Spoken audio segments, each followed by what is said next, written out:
Përshëndetje të gjithëve drejt për së drejti, ky është edicioni i parë informativ i lajmeve për ditën e sotme ajo orës 8. Në këtë edicion ju ftoj të ndiqni.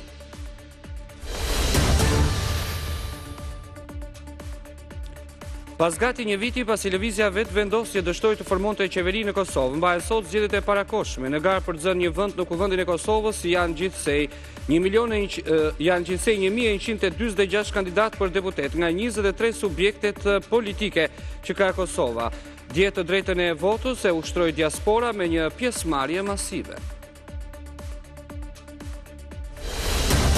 Qeveria ka vendosur të jap 12 milion euro për të larë borxhet e bashkive. Sipas të dhënave në aktin normativ, më shumë para do të marrë Bashkia Kavaj, që ka dhe detyrimet më të larta, ndjekur nga Pogradeci, Durrësi dhe Rogozhina, ndërsa Bashkia e Tiranës nuk përfiton nga kjo transfer.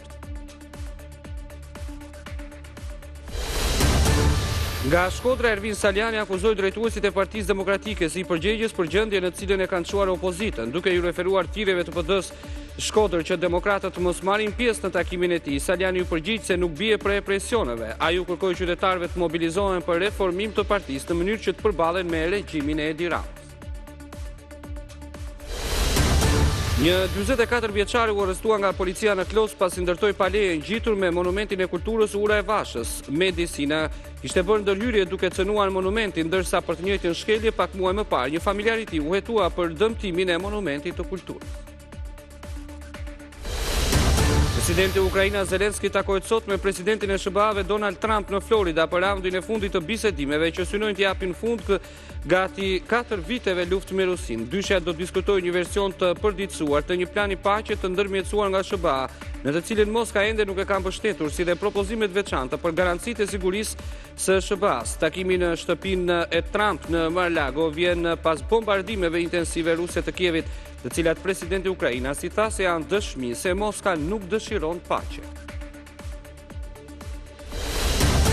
Armando Broja, luajti titullar në ndeshjen Burnley-Everton që u mbyll pa gola. Ekipi i sulmuesit shqiptar ishte më këmbgulës për të gjetur golin, por nga 16 goditjet e realizuara, asnjë nuk gjeti kuadratin e portës. Broja luajti 88 minuta duke i lënë vendin më pas Flemingut. Burnley Armando Brojës rënditet në vendin e 19 me 12 pikë. Me premierë në Avatar, Fire and Ash u inaugurua kinemaja Republika në Shkodër, duke i rikthyer qytetit ekranin e madh që mungonte prej 2 vitesh. Kinema Republika u rikthyer në pronësi publike dhe gjatë kësaj kohe u bë rikonstruksion i plot, jo vetëm i godinës, por dhe i pajisjeve dhe ekraneve. Tashmë është rikonstruktuar duke ruajtur origjinalitetin e godinës, por e pasuruar me teknologji moderne. Ndërtuar në 1958, Kinema Republika ka shënjuar ndër dekada jetën kulturore të qytetit të Shkodrës.